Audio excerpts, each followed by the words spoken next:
has taken over. Let's go. It's Ferrall. Coast to coast. Steaks, chicks, stacks. You and I are going to make a lot of money. It's Ferrall. Coast to coast.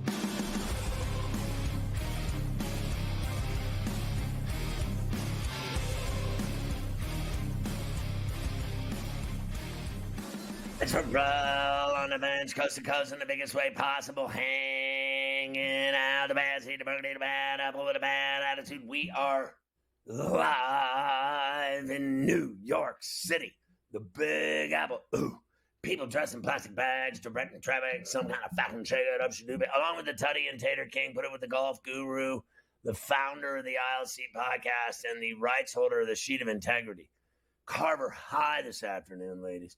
Mafia is running it along with Luke. I am your father. The rundown on a terrible towel Tuesday. A double shot with Morency this very hour from British Columbia. Plus Mike DeCourcy of the Sporting News this hour. And then a double shot in the final hour with my boy, Coach James Young, the SportsGrid hoops analyst extraordinaire.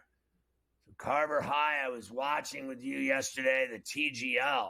And I noticed the euphoria and enthusiasm, the joy, the fun, the high-fiving, the laughing, the personality, the interviews, the chip-ins, the putts, the craziness of it all. And I'm sitting here watching this going, this is better than the tour. This is like more exciting than the tour. The fans are all drinking and getting rowdy like they were at the Phoenix, at the Bourbon Street Open out there at the Waste Management in Scottsdale. Honestly, it's rowdy, it's crazy, it's lit. It's a lot of celebrities are there. I mean, famous people are there. Rich owners of NFL teams are there. It's turned into a hit. It really has kind of turned into a hit. After those first initial weeks, I think people first tuned in just to see what it was like. Then they tuned in when the first time Tiger did it, because they wanted to see Tiger play. And now it's gained a little momentum, especially when you consider they had 3 matches yesterday, and all of them were really close and down to the end, down to the last hole. And I think you said it perfectly. What really makes the most difference, and Smiley talked about this also yesterday, is that seeing the guys' personalities, because you never see that on Thursday through Sunday at the PGA Tour. I mean, you're not in a situation where you're hearing guys mic'd up, talking through shots, giving the business to other players, stuff like that. You don't get any of that. With Nance and Immelman, on Sunday at 4:30. You're not getting any of that stuff. So I think it's cool to see these guys in that setting. I think that it's still, from a betting aspect, it needs to start getting put in more states. And also, I'm still a little, I think it's still a little skeptical betting on guys hitting to a screen. But if we can get some better betting elements added to it as well, I think that'll even get it going more. And it's nice in the winter, right? It's just January through the end of March. They play these things on Mondays and Tuesdays at night mostly. And for the golf fan, it's some more golf content, which is pretty cool. Is it passing golf? Like, listen, I'm telling you, there's something about it that's more appealing than watching on Saturday and Sunday. Look, I get it. It's never going to change. There's not going to be a end of the PGA Tour. No. Liv couldn't do it. No one can get rid of golf or pass it. But honestly, it's just so much more entertaining than watching golf on the weekends. Look, first of all, a lot of people don't watch on Thursday and Friday to begin with. They watch the Saturday and Sunday when they're home on the weekend to see who's going to win the golf tournament. And some people tune it in, right before 60 minutes, whatever, to watch the end of it and the last couple holes and see who wins the money. But the reality is this thing is like really cool. It's like You know, it reminds me of when I started in radio, how they wanted me to be the king of the 18 to 34 audience. They wanted that young audience. That's it right there. You just hit it, because that's the audience that golf doesn't really have. They don't have that audience. And this is a product that is done in under 2 hours. The guys aren't taking forever, to walk to their shots and hit their shot, look at the shots. They're getting right up there and they're going. They're playing 15 holes in between an hour and a half and 2 hours. It's constantly moving. It's geared towards the younger fan, which they don't have a lot of on the PGA Tour. And I think that that's where they hit a home run, is an aspect like that. And I think that that's a great part of it. It is tough for people. If you're not me and Cam and Stewie, we could sit and I'll turn on the golf and watch it for 8-9 hours on Sunday. I mean, obviously I can't always do that with kids hitting me over the head with hammers and stuff. But I mean, if I could, I'd sit there and I'd watch the whole day of the golf. That I am in the minority. Most people are not going to do that. They will not sit there and watch hole after hole of the golf. This is so fast and it's quick, fast paced. Guys are talking smack. It's awesome. So I think that it works. So what? Like, you're going to this lodge, and on Sunday, will you be able to watch the end of the Mexican Open? Oh, I'm coming back Saturday night. So yeah, on Sunday I'll get the last time. I'm going Thursday morning to Saturday night. So I will absolutely be home in time to see anything. My worry is that Thursday night, I got to make sure. I already know, like you said, there's plenty of Pennsylvania, plenty of hockey fans. We're gonna get nice cozy spot at the bar in the lobby, and make sure that they have USA and Canada on the TV at 8:25 on Thursday night. That's the key to me, because I can't watch it in the room with the kid. Put the kids to sleep. She can stay in the room with them. I'm going down to watch USA and Canada. So they don't like nice hockey. They do, but that's a sign. Like, my kids, like, they're not full day at the water park. Like, they're not watching the hockey game at what? I mean, they're gonna start the game at 8:30 Thursday night. And to be quite honest with you, I want to go get 2 hours away, and I'll go sit in the bar with some people, whoever's there, and I'll watch the game down there, and that'll be like my 2 hours of time alone. It's almost like waiting for the Super Bowl. This hockey game. They waited too long. I think Gabe said it to you yesterday, and other people brought. Why are they not playing tomorrow? Why weren't they playing? They've played every game every other day. Why are they not playing Wednesday night? And why are they waiting till Thursday? It makes no sense to me whatsoever.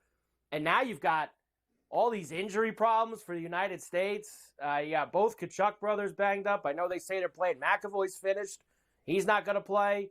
They're bringing Quinn Hughes back, but he can't play unless someone else gets hurt, allegedly. I don't know if they can probably make that up, that somebody else gets hurt. But they got all come. And Matthews didn't play last night. He's nursing something. So they got a lot of injury problems going into this rematch with Canada. I don't think Matthews played last night to just save him, because the game didn't matter. You were right that Sweden would win, and I didn't bet on it because I didn't care about a meaningless game. It was a throwaway game. I didn't watch 1 second of that game last night. Yeah, the game was awful. I tuned in for like the first period and a half, had it on while we were doing the radio, and then honestly, I kind of moved over. I wanted to watch a little bit of Arizona Baylor last night. There was a couple of other things happening, so I got off it pretty quick when it had no gas to it. You could tell they were kind of going through the motions. Yeah, so it didn't matter. So why watch something that doesn't count and have anything to do with anything? Nope. So we will have a couple days of build-up for that. We'll do that today. I've got a lot of college rack tonight. Tons of college rack. 3 days away. It's Tuesday, Wednesday, Thursday. It's like I'm going to do the third day. You're not going to be here. But I'm doing today talking about it, tomorrow talking about it. And then Thursday. And it's just a waste of time. And then Thursday I got to talk about it. And with a Canadian, no less. It's too long. I can't believe that they waited so long to play this game. We're not going to want to get to it already. Let's go. Drop the puck.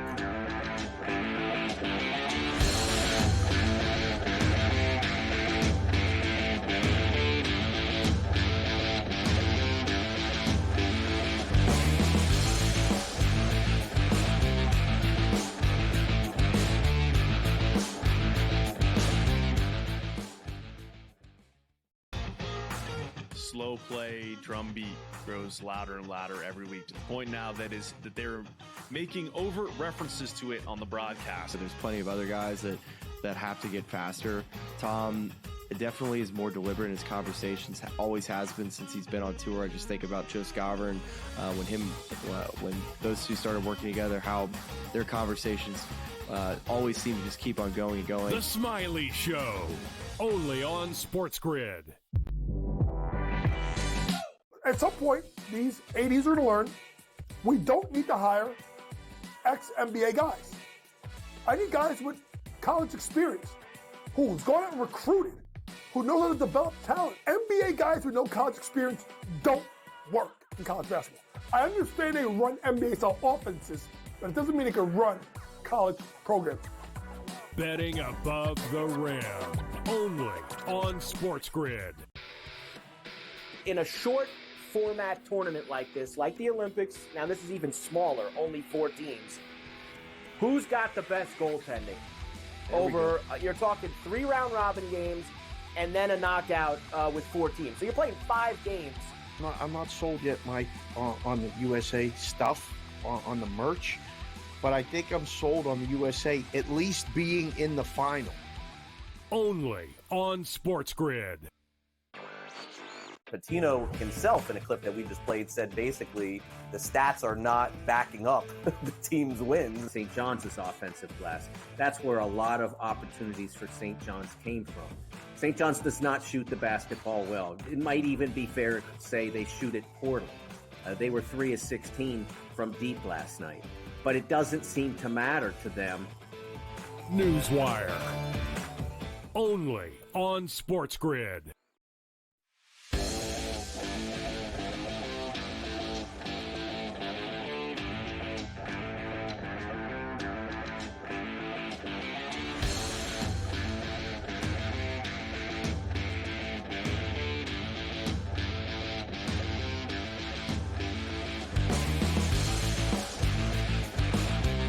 You can catch Sports Rage weeknights at 10 Eastern on all of our TV and radio outlets. You can catch Morency with us every day on C2C from Vancouver.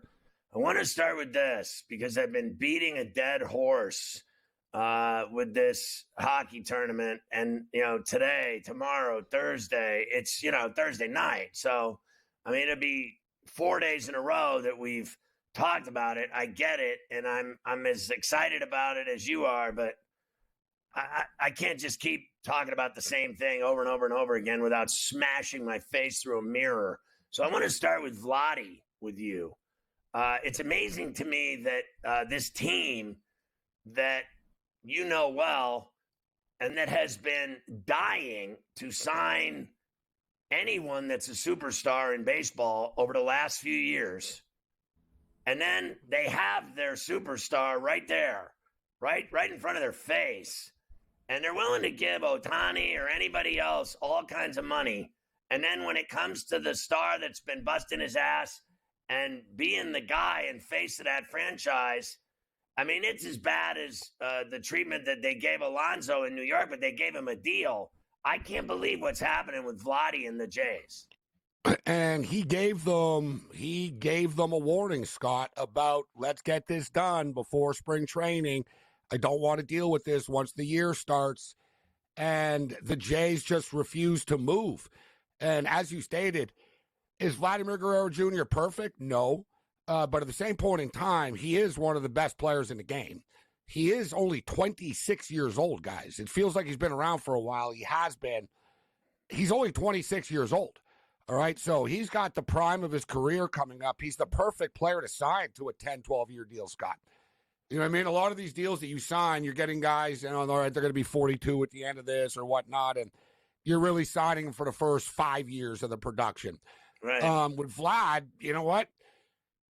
He's going to play until he's 40, so you're getting this kid from he's 26 to 36 or so or whatnot, and that's what I don't understand either. If you're Vladimir Guerrero Jr., you've clearly seen them offer Ohtani $750 million, which they did. You just saw them bend over backwards and offer Soto $700 million plus dollars. Then you check in, you're a free agent coming up, and you say, all right, I want $450.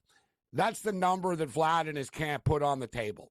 The Jays offered him $340 million. I should note they offered before the $450. The Jays were like, oh, we're going to deal with this. They offered $340 million for like 10 years, and Vlad said, you guys are way off. I'm looking at $450, and they've never found a common ground. And, listen, I'm not in the room, Scott, but from what I understand, Vlad did lower it to like, all right, 420, 425, etc. Right? He didn't want to get off that, 400 plus type of number. And I don't know if they got up to 360, 370, but as you stated, the Jays have money. They're legitimately the richest owners in baseball. Yeah. Like they are. You know what I mean? Like no other company like that owns a team or like the Dodgers are just a bunch of businessmen that own the Dodgers. They don't have like some sort of other windfall. The Steinbrenners own the Yankees, etc. Right?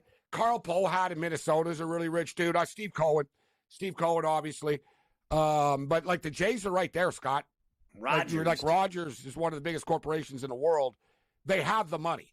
And they've never been shy to spend money, bro. Like when they won World Series, remember, Dave Winfield, Paul Moulton, they would sign anybody. Ricky Henderson, they had everybody on their team. They just invested literally like $400 million in their stadium. They just literally invested like $200 million in their AAA complex in Buffalo. Like these guys throw money around everywhere. And now the one damn guy that wears your jersey proudly, you're screwing around with, Scott. It's insane. And I'd be worried if I was a Yankee fan, people, because, we know Vlad once famously said, I would never play for the Yankees. I don't like them. Word is he does like Fenway Park, and he does like the Red Sox. And already sports books are popping it up. The John Heymans of the world, everybody, Bob Nightingale. Basically, everybody thinks two teams will be in the mix for him next year, and that would be the New York Mets and the Boston Red Sox. So I don't know if the Jays want to just make the Red Sox better, but this will be ugly for Toronto, Scott. Like if they don't get this done. Like if I was the ownership of the Blue Jays, I would just bypass Shapiro and Atkins. They're stooges, the president and the GM. They have money. Call it the CEO of the company, Mr. Ed Rogers or Ted, whoever the hell it is now. There's like 12 of them. I think it's Edward, whoever's running things. They're very secretive about it. But like, just put the money on the table. You guys have the money. Just give them the check. Here's $450 million, Vlad. Welcome to your staying in Toronto. Get it done. So the best that they could do is Santander, and that's it. That's the only thing they did to make the team better. Well, that's another thing too. And I don't know if Vlad really has the juice to be calling him out on this, but it's come up basically. I think he does. Are we ever going to win? He sees they can't get other contracts done. So he's thinking, well, even if I sign here, I'm stuck with these two, right? Like Shapiro and Atkins, guys, they were in Cleveland before. And Cleveland was run sort of like a small market team with a small payroll. And they did a pretty good job with it. Yet they got to Toronto where they have unlimited funds and they can't get it done. And last time I checked, the Cleveland Guardians keep making the playoffs every year without these two. Yeah. Like the Guardians are actually better now that you two are gone. Now you have all the resources and you can't get players to sign. Like you said, like they made a couple of nice moves. All right. Santander's okay. He's one, tier 2 free agent. You signed Max Scherzer. So that's the whole thing. It's not like players don't like Toronto. It's not like players don't like the Blue Jay organization because you're treated well once you're there. The two dudes that are selling this to the players, Scott, are clearly not doing a very good job at doing it, bro. Max Scherzer, you might as well have signed me to pitch. I mean, the guy, he throws 3 or 4 innings. He's done every year for the year. Like he's injured within 5 minutes. I don't have any faith in him. He used to be good. I won't deny he's been great before. He hasn't been that in a while. Well, they signed him to a 1-year deal, so they don't have a lot to lose on that. You know what I mean? You got a 1 year deal. Yeah, I think he'll pitch. He'll pitch.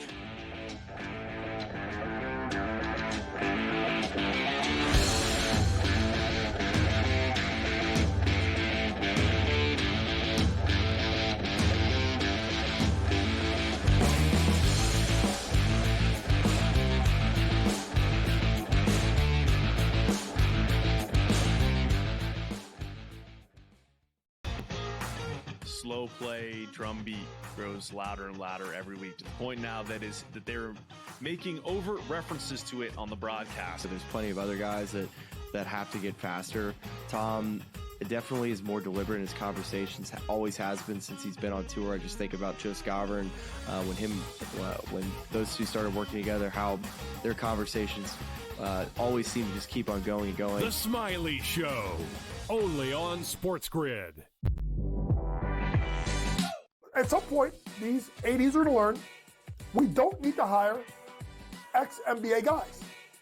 I need guys with college experience who's gone out and recruited, who know how to develop talent. NBA guys with no college experience don't work in college basketball. I understand they run NBA-style offenses, but it doesn't mean they can run college programs.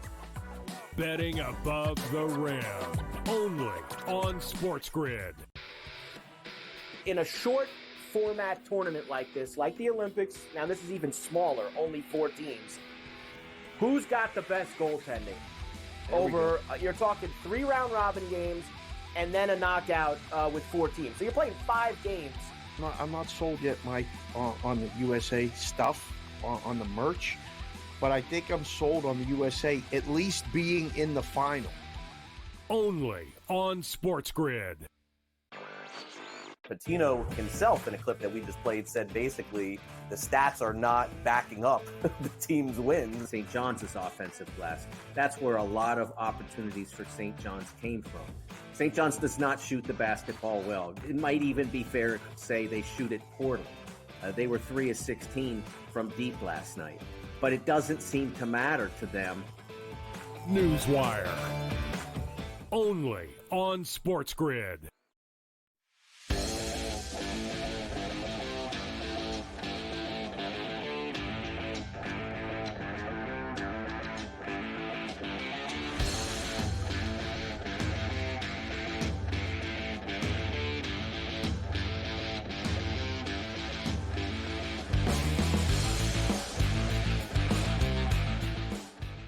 Morency knows I love him, but I've had it up to here with these Canadians overtaking me with hockey talk leading into this game Thursday night. It started yesterday with Morency, and then Thursday I got to do the show with the Prime Minister, and, he's going to be barking up a tree talking about the game Thursday night, so they're surrounding me, and then he says, let's talk about Vladdy. I'm like, what's next? How about we talk about Brandon Ingram? We'll just make the whole show Canadian. Well, unlike the Jays, the Raptors do sort of get it. It is interesting, Scott, if you'll notice, Major League Baseball players, like even in recent years, like the Jays haven't really had a hard time signing players. You could argue they haven't signed the right players, right? But Kevin Gausman was extremely sought after. When he was a free agent, like people wanted Gausman. He signed in Toronto. Springer, right, was a free agent. Same thing. Like they had a bunch of guys. Exactly. Like, and they all love it there. Like, they know what I mean? So, NBA players are a little bit different. I love it there. Like, the NBA players, though, they're more like, I don't want, the Raptors, Toronto. So, the Raptors have to do smart things, right? They have to draft well. Because once players are there, they do like it. It's not like, you'll notice not like players are like, I'm dying to get out of here. Kawhi's a weird dude. Kawhi wants out of everywhere, right? So, the Raptors sort of have to trade for players. But my point was, look, they always like Brandon Ingram. They liked him as a scorer.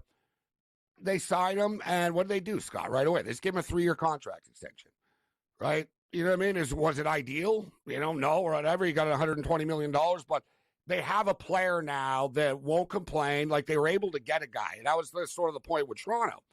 All right, you just missed out on Soto. You missed out on Ohtani. They were both long shots to begin with, but you have a player that's pretty much as good as those guys. Not quite, but, and like you said, Scott, and even I said the same thing at the time. I'm like, well, if Ohtani's were 750 and Soto's were 775, it's not crazy to pay Vlad Guerrero Jr. 450.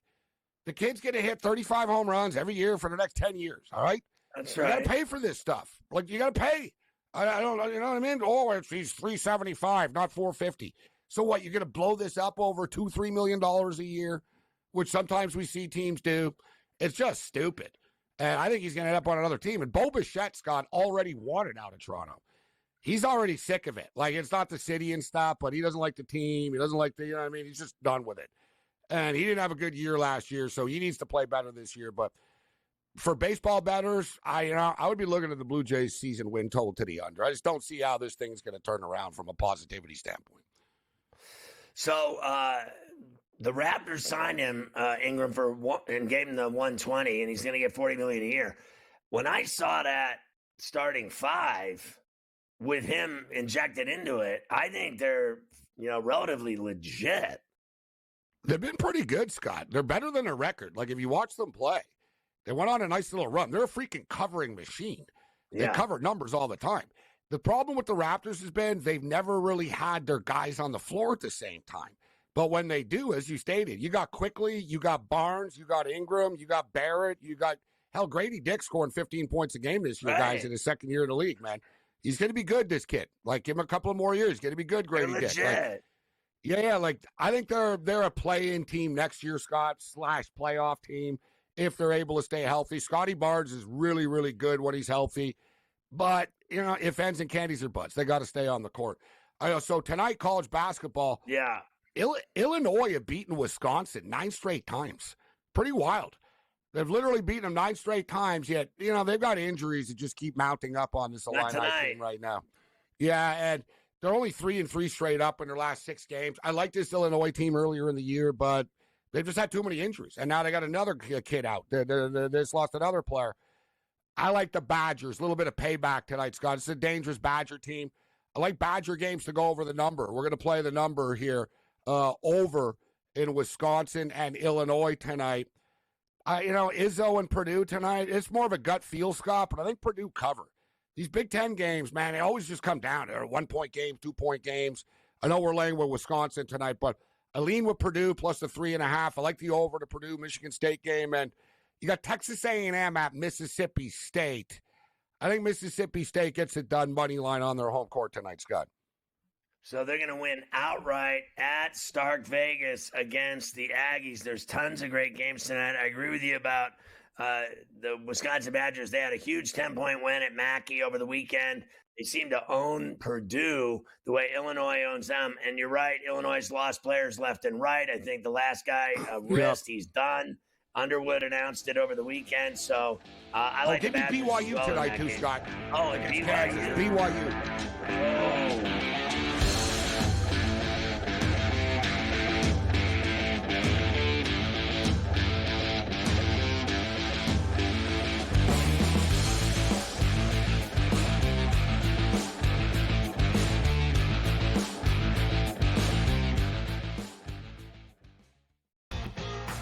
Slow play drum beat grows louder and louder every week, to the point now that they're making overt references to it on the broadcast. So there's plenty of other guys that have to get faster.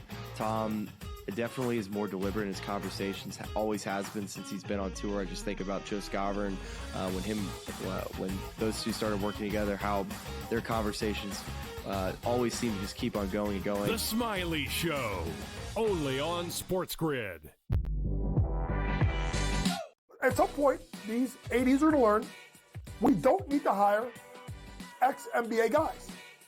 I need guys with college experience who's gone out and recruited, who knows how to develop talent. NBA guys with no college experience don't work in college basketball. I understand they run NBA-style offenses, but it doesn't mean they can run college programs. Betting above the rim, only on SportsGrid. In a short format tournament like this, like the Olympics, now this is even smaller, only 4 teams, who's got the best goaltending? You're talking 3 round robin games and then a knockout with 4 teams. So you're playing 5 games. I'm not sold yet, Mike, on the USA stuff, on the merch, but I think I'm sold on the USA at least being in the final. Only on SportsGrid. Patino himself, in a clip that we just played, said basically the stats are not backing up the team's wins. St. John's offensive glass. That's where a lot of opportunities for St. John's came from. St. John's does not shoot the basketball well. It might even be fair to say they shoot it poorly. They were 3 of 16 from deep last night. But it doesn't seem to matter to them. Newswire. Only on SportsGrid.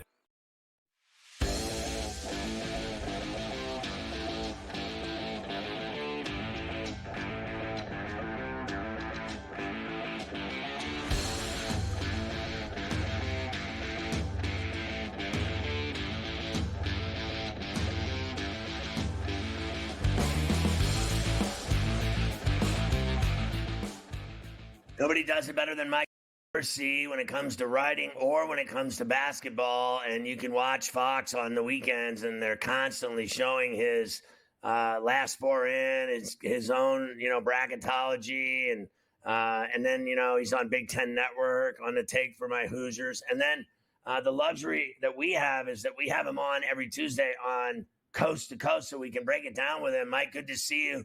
I saw your article on your 12 best teams in the country and what they have staring them down. Auburn certainly got it done in Tuscaloosa on Saturday. I watched the game. I thought they owned that game belly to belly. Yeah, it was amazing that they dominated so much in Tuscaloosa. I think that was the thing that really blew all of us away. Was not that they beat Alabama, but was that they dominated the game. They did allow the Crimson Tide to make one run, get tied, and then what happened as soon as that game got tied? 7 consecutive Auburn points. It's a phenomenal regular season they're having. Obviously, we've had better. We had perfect teams, but for them to be doing what they're doing in the league that they're in right now, with as overpowering as the SEC has been relative to the rest of the nation, as well as the fact that Auburn played a extraordinarily difficult non-conference season, it's certainly up there in the conversation with the better regular seasons that any college basketball team has had, certainly in this century, and maybe going back even farther than that. So, we talked about yesterday on the show, Florida, the biggest win in college basketball this year was Florida winning at the Neville against Auburn. We'll talk about them in a minute. Auburn has Arkansas at the Neville tomorrow night. Duke went to Charlottesville last night and handled their business. Cooper flagged with a big double-double, and Duke continues to roll. I love their defense, but they've lost another player. Yeah, he's a very important player, an excellent defensive player, and one who I think, look, they can afford to be without him for a week or two. They're going to beat everybody in the ACC almost certainly in their current condition. But to win the games that they want to win, which are coming in March, they need to be whole. They can survive for a period without him, but they need to get to the second round and have everybody intact and have everybody be healthy and everybody connected and together and knowing their roles. Because the games will get difficult for Duke when they get to that spot or when they get to the Sweet 16, and they have to be themselves. They can't be trying to patch over. At a certain point, if you're not whole, there's a good chance that you're going to be beaten. Malik Brown is a player that we're talking about. He separated his shoulder last night, and he is out now. Florida has a big game tonight in Gainesville, but they're just flat out better than Oklahoma, and that's all there is to it. They're going to be a number one seed in the NCAA tournament in one of those 4 regions, and you can count on that. It's interesting because of all the teams that are really good, and Florida certainly fits into that category. Florida played one of the weakest non-conference schedules, and now they're playing one of the weakest, certainly one of the weakest SEC schedules of any of the top contenders, weaker than Kentucky, weaker than Tennessee or Florida or Alabama or Auburn. But they went into Auburn and got that win. So you can't ever say, but that win is always there. It's the best win that anyone in college basketball will get this year because nobody else is going into Auburn and winning. And for them to be able to have that supports your argument. And Tennessee getting swept by Kentucky hurts them. And Purdue being in the conversation, oops, they lose to Wisconsin at home. And I think you're right. I think Florida's going to end up with that last number 1 seed a little bit by default, but mostly because of what they accomplished at Auburn. So we talked about Alabama. They're 4 in your rankings. The question is that how are they going to respond in Columbia tomorrow night off of the loss in Tuscaloosa when everyone was so jacked up to beat Auburn and it didn't happen? And then you got to go play a tough Tiger team on the road halfway across the country. Yes, they're absolutely in a difficult position. No matter which Tigers you play in the SEC this year, you're in trouble. You play Auburn's Tigers, you know you're getting a game. But Missouri has been one of the bounce-back teams of the college basketball season. 0-18 in the SEC a year ago, and now among the top, at least to this point in the season. And you keep waiting for it to wobble a little bit, but Mizzou has not. They have been consistently excellent from the beginning of the season to here, and they are right up there, while teams like Texas and Oklahoma and Georgia struggle with the constant demands of participating in this league. Mizzou just keeps climbing over those hurdles. It's a really impressive performance by Dennis Gates and his group. They've had just a fantastic season, and it's going to be a real challenge for Alabama because Mizzou is a mentally and physically tough team. Alabama's really skilled, and I'm not saying they're not tough, but they're going to face one of the grittier, skilled teams in all of the SEC when they go to Mizzou. So at 5, you have Houston, who I believe with Duke is, the other best defensive team in the country. They got a big game tonight in Tempe against Arizona State. The number's enormous at 11.5, but Houston's flat out better than Bobby Hurley's Sun Devils. Oh, no doubt. Now, I will say that the Sun Devils played a really good game a week ago against Texas Tech, and I believe that was a road game. Very impressive performance there. I wouldn't feel comfortable about giving anybody points, 11 points, relative to Houston in terms of covering. I just don't feel great about Houston's offense in any game. Now, they may beat you 60-32. That certainly could happen. That's who they are. But I get uncomfortable with asking teams that are defense first to cover spreads. It certainly, like I said, could happen. And if it does, the way I described it would probably be how it happens. But I certainly like Houston to make every game they play against a high-quality opponent a miserable experience. That's what they're out there to do. You are not having fun playing the Cougars. That's what they do every time out. They showed it again over the weekend when they played Arizona. Arizona looked fine for the first 30 minutes, first 25. And all of a sudden, Houston remembered they were playing, and Arizona remembered they were playing Houston, and you saw the result favored the Cougars. Tennessee basically has off all week, but a huge test on Saturday in College Station against a ranked Aggies team. That won't be easy at all. No, and that could be a seed line or two in the end for Tennessee.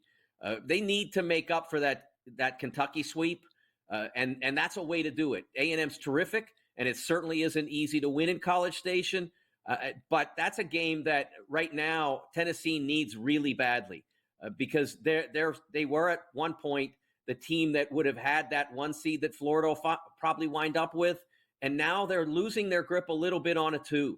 You've got Wisconsin coming on, you've got Michigan coming on from the Big Ten, you've got Houston being so solid, you've got Iowa State from the Big 12. Tennessee needs a big win here if they're going to stay on that line relative to predictions. And if they don't get it, I think they're starting to think firmly about a 3 seed. A&M as well. I mean, I think A&M at this point is a pretty solid team for that 2 seed line. If they get it, if they get that game against the Vols, they may be difficult to ever dislodge from there. They got a big game tonight in Stark Vegas against the Bulldogs. They're at 7. 8 is Michigan. They play Michigan State Friday night. Kentucky's 10. They play Vanderbilt at home at Rupp tomorrow. St. John's is 11th. They're at DePaul tomorrow in Chicago. And Wisconsin has Illinois tonight at the Cole. I loved what they did to the Boilers in West Lafayette at Mackey. They seem to have their number every year.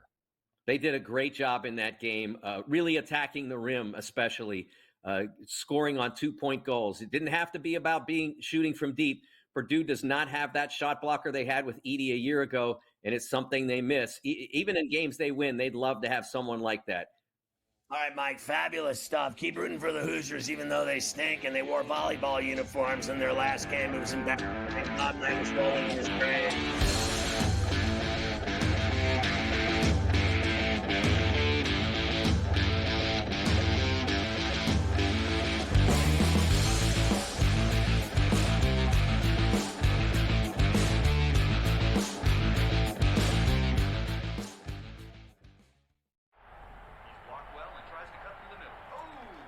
Your gut says Miami is going to win, and you should take the over.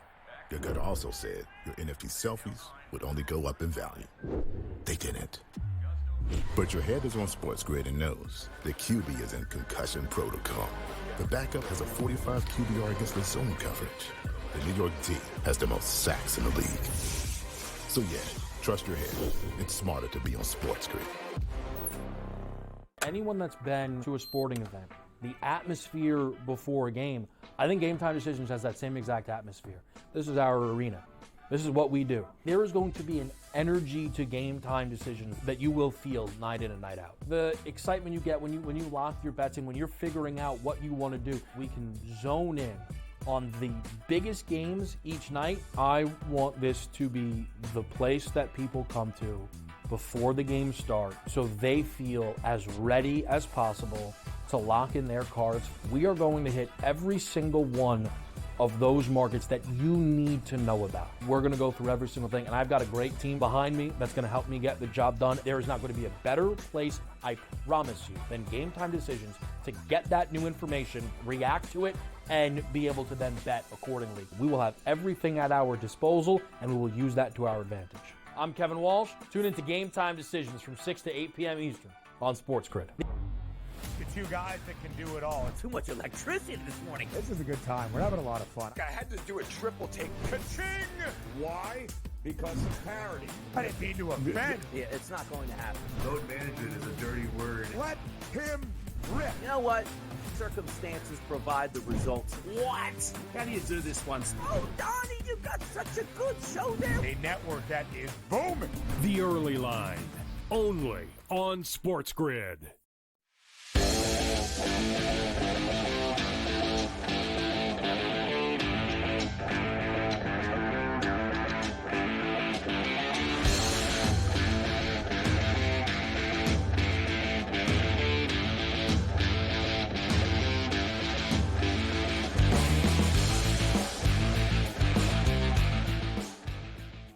At this stage, I'll only speak with Carver High from the American side and point of view. I've been bombarded with these Canadians left and right between Morency and then Thursday. I'm doing it with the Prime Minister. You know who he's going to be rooting for Thursday night. I've had it up to here. I'm watching TV today. What do I see? 5 interviews with Canadian players. Like the game's in the bag for Canada. It's like, automatic that they're going to win. I'm sick of hearing it. Yeah, look, and I think you have two things at work here. Number one is a big problem that you mentioned at the start of the show. There's too much time between the games. So you're going to get drilled in the head now with this stuff. It's like Notre Dame, Ohio State. I mean, it just was every day for like 10 days. They just kept trying to make that story interesting, and it sucked. But there is and the other part of it is, especially for us, who obviously we know who we're rooting for and who we think is going to win, is that there seems to be this this feeling, and I know it comes from you got to remember something about the NHL media and the national types around the league. They're mostly from where, Scotty? Where are most of the national types media people that cover the NHL? They're Canadian. So the slant from a lot of your favorite NHL media people is going to be that Canada's winning because they already, they're not going to beat them twice. Their USA's banged up. The they Russian have better Red Army. players. They have all that. So I think that we just have to go with this for the next couple days. I mean, why play the game? Sounds like it's over. I mean, Cancel the game. Why play the game at this point? Give them the trophy. It's done. Give it Done. to Canada. They've clearly already won the game. I mean, it's over with. Just give it to them. They have nothing else. Just give it to them. They're all talking. You got to give them something. Right. And listen, it's going to be fun, but the next few days of this, if you're rooting for the United States, it's not going to be fun because it's very pro. Well, Canadian, you know what? I enjoy now that they hate us. I really do. And not just, and I mean, not just like the hockey's just a small little tidbit of it. The hockey's just the fringe of their venom toward the United States of America. So, for all those countries, Russia, China, and, North Korea and Canada that hate us, stew in it. Because we don't give a rat's ass what you think of us. At all. We don't worry about you. At all. Ever. Never have, never will. Meanwhile, Can't be I love worried going about it. there, but if you hate us, then go ahead and hate us. I've had Go ahead. I've hate had a you lot more. of fun. It's not a problem. both- We can stir up some hate, believe me. And you know what's funny? All these people saying that there's not going to be tension in that building Thursday night. Well, you haven't even seen an American yet sit in a seat in that building. No. The games were Canada, Finland. That was entire. The place was filled with Canadians and barely any Finns. And then last night, I didn't even turn it on. The game didn't count. I didn't even turn it on, so I don't care who was there last night. The game last night, what are they going to boo Sweden? Like, those people are so nice. What do you do to Swedish people? Nothing. We'll see what it's like Thursday night when it's a bunch of Boston drunks against the Canadian fans. We'll see how that goes. I guarantee you there's going to be mayhem, fistfights, bottles over the head, the whole deal in that arena at the Garden Thursday night. There's going to be violence in the stands, guaranteed. Well, no doubt. You can't go to an NFL game in this country anymore without seeing fistfights break out between Americans themselves, let alone people from Canada that hate us. You open your mouth there Thursday night, you're going to get your teeth knocked out of your mouth. This will also be That's the what's first gonna game happen. of this thing.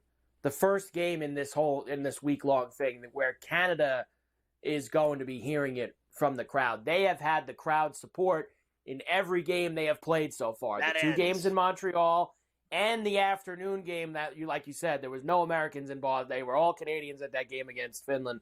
This will be the first game that they're on the other side of the coin in this thing, getting the business from the crowd. I can't wait.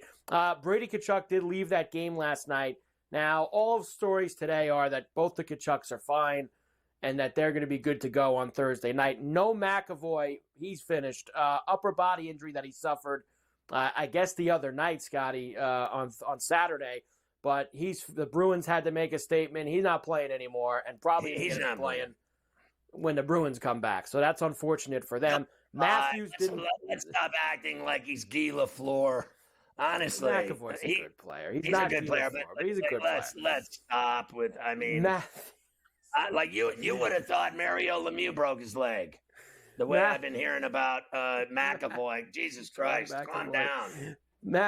Matthews didn't play last night. He should be good to go. USA has brought Quinn Hughes back. Now, he was on the roster, was a little banged up, wasn't going to play. They've had a bunch of injuries. Now, he still needs someone else to get hurt to play. But I'm sure that the United States can find a way to make that happen. Here is your boy Sully, Mike Sullivan, on the rematch with Canada. The only thing that went through my mind is that first game was such a great hockey game. I think it's great for hockey that there's an opportunity for these two teams to meet again. Obviously they're both teams have star power all around the lineup. It was a very competitive hockey game. The first game, I would anticipate the next one will be as every bit as competitive, if not more. So, as I said after that game against Canada, the way that game was played with the emotional investment on both sides, it's just such an indication of how much these guys care and what this means to them. There's a lot of pride at stake. I think that in the U.S., life will go on if they lose, and in Canada, if they lose, the whole country will shut down. Well, look, that's because they're not used to losing these, right? I mean, we're going to talk about when I give you the numbers. In 2010, U.S. beat them in the group stage, lost to them in the championship. World Cup, they lost, beat them in the group stage, losing the championship game. United States has to flip that now. They got to beat them twice for once. Actually finish the job.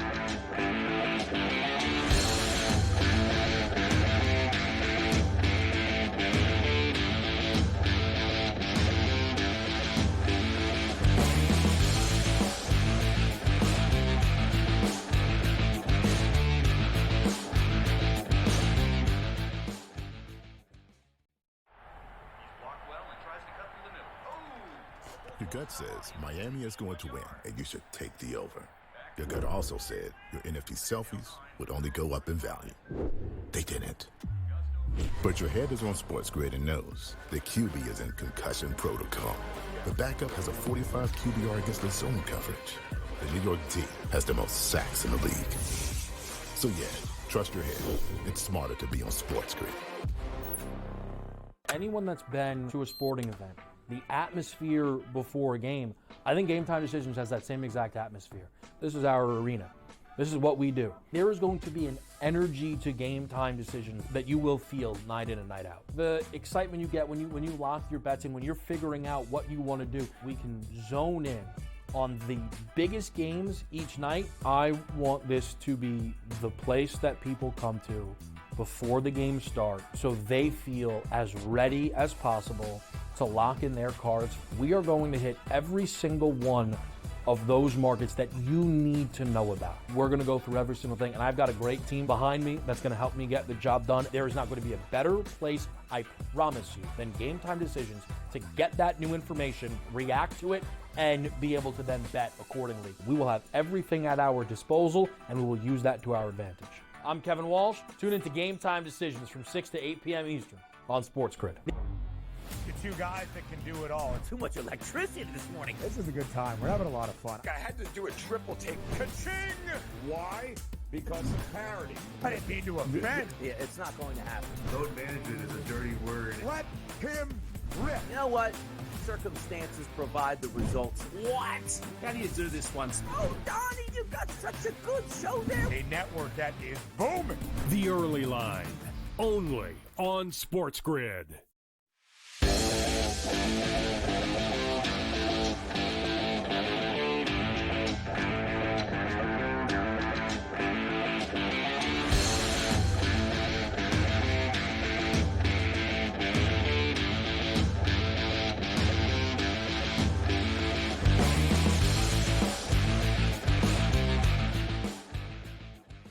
All right, what are they saying on the communist side, Mike? On the communist side, of course, the head coach is John Cooper. Always has a lot to say. First, let's get his thoughts on facing the United States again. How much, John, though, is getting another crack at the U.S. been a motivating factor for your players after Saturday night? How much do you think? I can't sit here and say that is the case. Like, even if the U.S. wasn't in the final, we wouldn't be like, well, we don't want to be in. We want in this, and we came here for this purpose, and now it's win one more game. It just happens to be against the team that beat us after the fireworks that went off on Saturday night. So I think it should be a pretty good made-for-TV event. Duh. And look, obviously, whenever anybody wants to say something nice about Sidney Crosby, I'm going to let you hear that as well. Here is a nice long diatribe from John Cooper about how great and amazing Sid the Kid is and how he keeps doing it at his age. You see somebody from afar, and then you don't want to be disappointed when you meet them in person. It's like, you want to meet your hero, and you want them to be your hero. And to be honestly, like, a lot of times that doesn't happen. And how many times have you said, oh man, I wish, you look at them in a certain light. Well, the light that you look at Sidney Crosby is still the same light when you meet him. And he's a true inspiration to all the young guys in our locker room and even older guys. He is, in our country, he walks on water, and he is as humble as they come, and you can see why he arguably is one of the most respected people in this game.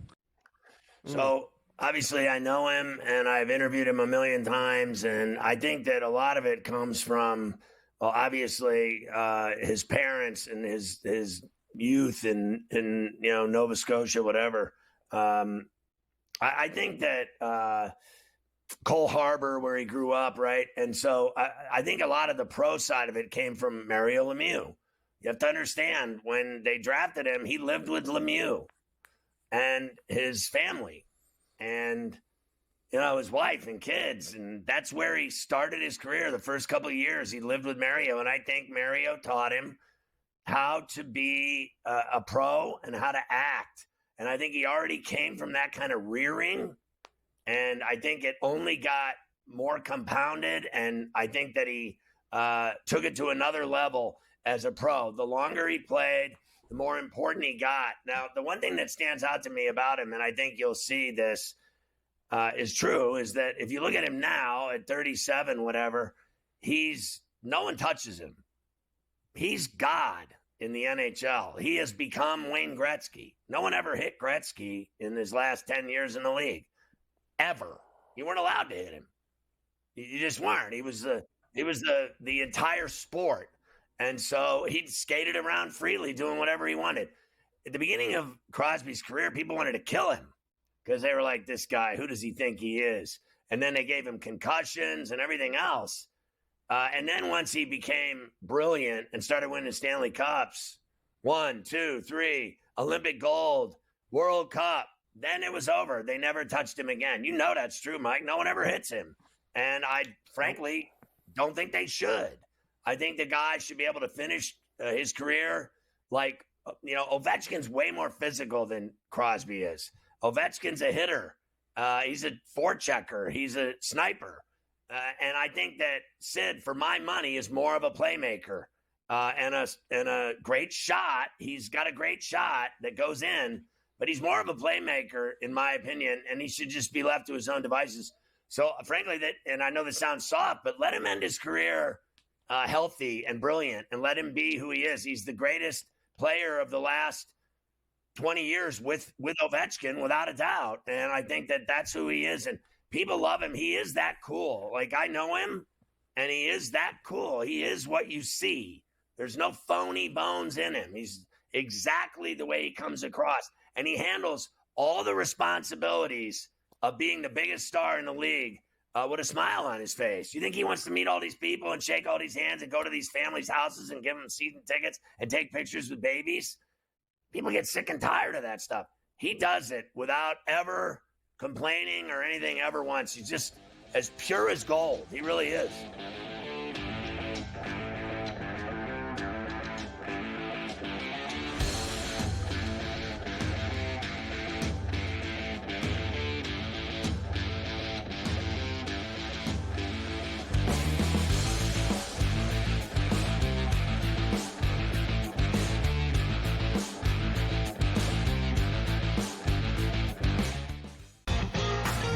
Slow play drum beat grows louder and louder every week, to the point now that they're making overt references to it on the broadcast. So there's plenty of other guys that have to get faster.